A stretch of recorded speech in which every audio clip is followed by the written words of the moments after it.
I have a confession to make. I'm not a biker. Well, like, I bike occasionally. What does it even really mean to be a biker? My point is, I don't own a bike. In fact, the last time I owned a bike was in 2019 when I worked in the Bay Area. When I do bike these days, it's almost exclusively on New York City city bikes. You may be saying to yourself, but Tim, you've talked about bike lanes and bike infrastructure on this channel incessantly. How could you not be a biker? Well, I have my reasons. And in today's episode, we're gonna look at 5 reasons why I think American bike infrastructure is still lacking, or at least what it needs to do before I'm convinced to get a bike. But before we get into that, if you want to continue seeing how American cities got to where they are, what they're doing today, and where they need to be going, remember to subscribe to the channel for more episodes. And if you enjoyed the episode, leave a thumbs up. All right, let's get into it. All right, I've organized this list from least important to most important, starting with the 5th item, aesthetics. Traveling around the US, you can really see the favoritism towards cars. Cars get large, beautiful bridges, decorated and manicured parkways, complex and well-planned highway systems. In some cities, roads are lined with palm trees instead of trees that could actually provide shade for pedestrians and outdoor diners. Fun fact, the palm tree actually gained popularity in Los Angeles because it added some beautification to the streets, but it was still skinny enough not to block storefronts for motor vehicles passing by. Bike lanes do not get the same treatment. Most bike lanes are just 2 white lines on the road. They often ride in parallel with the dust and exhaust of other cars along major roads. In the winter, the bike lane is frequently the last item to be cleaned. In the summer, they get no protection from the sun, but this is mainly due to the lack of trees in many cities. When road repair takes place, bike lanes are often forgotten about. Then there's the plastic bollards themselves. These have absolutely zero aesthetic appeal and look like they were made in a Fisher-Price factory. But more on these later. You may be asking yourself, really Tim, aesthetics, is that the biggest problem with bike lanes in America? No, that's why it's number 5 on the list. But consider this argument for a second. Bike lanes already receive much resistance from communities. Perhaps if we created bike lanes that reflected or represented art and culture of local communities, they would be more readily adopted by locals as something to be proud of. Like, take a look at this bike lane in Somerville, Massachusetts. Its dividers use brick and cast iron, which reflect the local style and architecture. It has lovely greenery and bioswale surrounding it, making it more resistant to flooding. And on top of all that, it has elements that consider the pedestrian, the cyclist, and the motor vehicle. This is a beautiful path that I would actually be proud of to have in my neighborhood. Or take this bike path in Jackson Heights, New York, for example.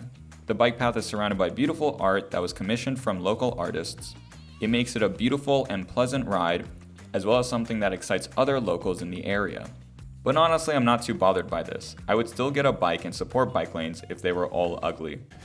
What does actually stop me from getting a bike though, is the lack of storage.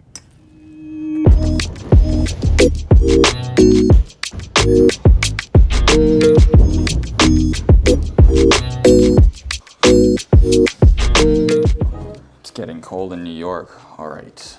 Storage really comes in 2 forms. Where do I store my bike at home, and where do I store my bike when I've reached my destination? For household storage, this really depends on your city and your property, but I live in an older New York City apartment with no ground storage.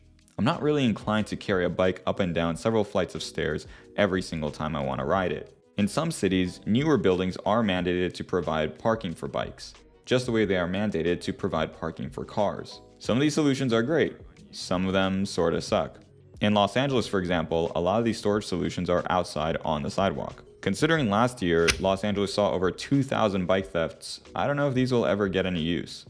Then there's storage when traveling. This should answer the question of where do I keep my bike when I arrive to grocery stores, hospitals, schools, offices, or any public space. Right now it does feel like solutions in this area are fairly limited and sparse. However, this is where I see the most amount of improvement in cities, as it's fairly cheap and inoffensive to install bike racks. I'd argue that bike racks actually cause the least amount of opposition because they create the perception that you're improving bike infrastructure without actually inconveniencing anyone. And how people respond to bike lane development brings me to my 3rd item. Culture. When I say culture, I'm really talking about perceived biking culture, or how others that don't participate in biking view the activity. Perceived biking culture in the United States and Canada sucks. I think this stems from 2 things. One, most people don't actually view biking as a legitimate form of commuting or traveling. Instead, it's viewed as this elitist activity that hobbyists impose on the rest of us. And honestly, when your typical image of a bike rider is a lycra-wearing dude in fetal position, it's kind of hard not to. I wouldn't be surprised if most Americans view bike lanes the way most urbanists view golf courses, a frivolous use of land that benefits few and has an air of poshness to it. If this is your view of bike lanes, then of course you're going to lose your mind when your policymaker suggests building one in your neighborhood. But the reality is that most people who bike are biking for the same reason that people drive: to pick up groceries, drop off kids at school, or get to the office. Second, most Americans have no idea what it's like to ride a bike in a city themselves. Oh, I hate this so much. They have no idea what it's like to have a 2-ton vehicle drive right by them inches away. Or know the feeling that one wrong turn at an intersection and you're dead, and the other person gets away with a meager fine. And the culture honestly manifests itself in a very ugly way. People are incredibly rude to cyclists in America. You don't know how lines work? Hey! Go f yourself, you piece of shit! People riding bikes with kids will occasionally receive death threats from other drivers. It's not safe. I don't want to go into the contra lane. Your life is not my concern. People pass cyclists way too close and then yell at them at the stop sign. Hey, what the f you doing? Hey, what the f? Hey, you drunk. And all this can be incredibly disheartening. We tend to remember the worst parts of our day more than our best ones. And having someone wish for your death is a pretty thing to happen. Alright, that's enough emotional baggage. Let's get back to infrastructure. Alright, second to last reason of why it sucks biking in America is because we have bad bike networks.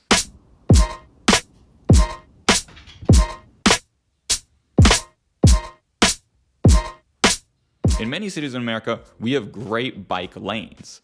These lanes do everything I described earlier really well.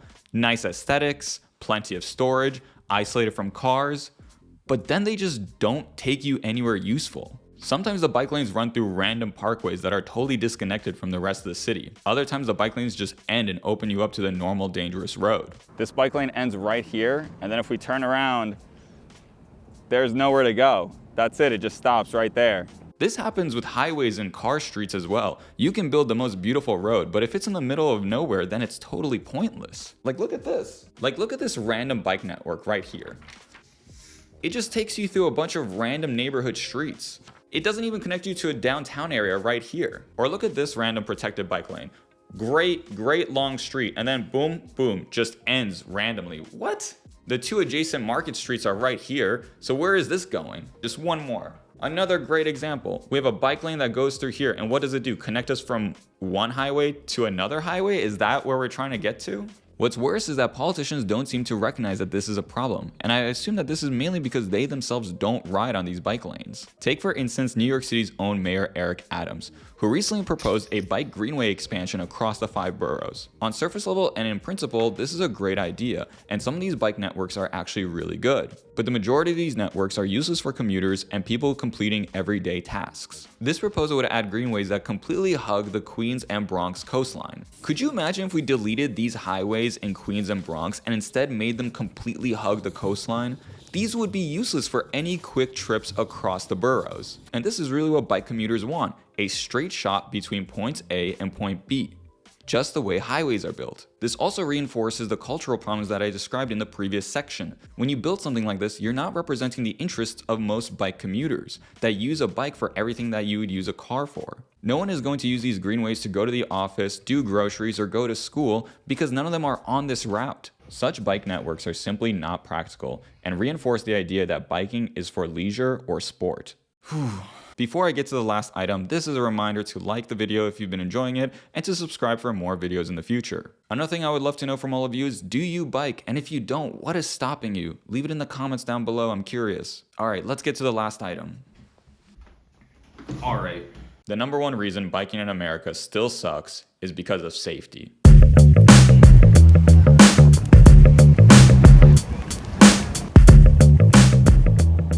Now, of course, I don't mean this across the board. I've shown plenty of examples in New York and Boston and in other cities of good bike lanes that are safe. And a lot of cities are making good progress on this front. But when you combine an even marginally unsafe bike lane with a bad bike network, that's when it really becomes a problem. A lot of bike lanes feel incomplete. A lot of bike lanes just end and open up into random roads where they share the street with big buses and big cars. This is kind of like if a typical street just opened up randomly into an airport runway. Can you imagine how confused everyone would be in that situation? Now there's an issue with the protection itself. Let's go back to those plastic bollards. And these plastic bollards are about as good as protecting you from a car as an umbrella is at protecting you from a hurricane. This isn't stopping anything. Plastic bollards are fine as a quick and fast solution, and maybe they provide some visual and psychological comfort. But every city should have a sunset plan to replace all these plastic bollards with something real that will actually protect people. I actually think one of the best demonstrations of how unsafe biking in America is the bike bus. Now hear me out. I'm a big fan and proponent of bike buses. If you haven't seen them, bike buses are when a bunch of kids and a few parents and guardians form a bicycle train to get to school. This is great for health and community. It also reduces the number of soccer vans that clog up the outside of a school every morning. But a bike bus is formed because there's safety in numbers, and a single kid on the road is simply not safe. Could you imagine if we did this with any other activity? Like if I did this for walking. If before I went to the grocery store, someone told me, "Hold on, Tim, wait for the pedestrian bus to arrive." That would be insane. So bike buses are really a response by everyday people to an unsafe environment. And the solutions here are not complex. In New York City, I've seen the Department of Transportation reinforce parking meters with metal bollards. So at least they know how to protect inanimate objects. And as I've said before, I don't actually mind sacrificing aesthetics if I know people will be protected in the process. Hey all, thanks again for watching this week's episode. Let me know in the comments down below where you think America needs the most improvement in its bike lane infrastructure. Again, if you enjoyed the video, remember to give it a like. And if you want to see more videos about the history of cities and where American cities are going, remember to subscribe for more videos. We have a lot of episodes in the pipeline, so remember to hit that bell to be notified the next time we drop an episode. All right, until next time.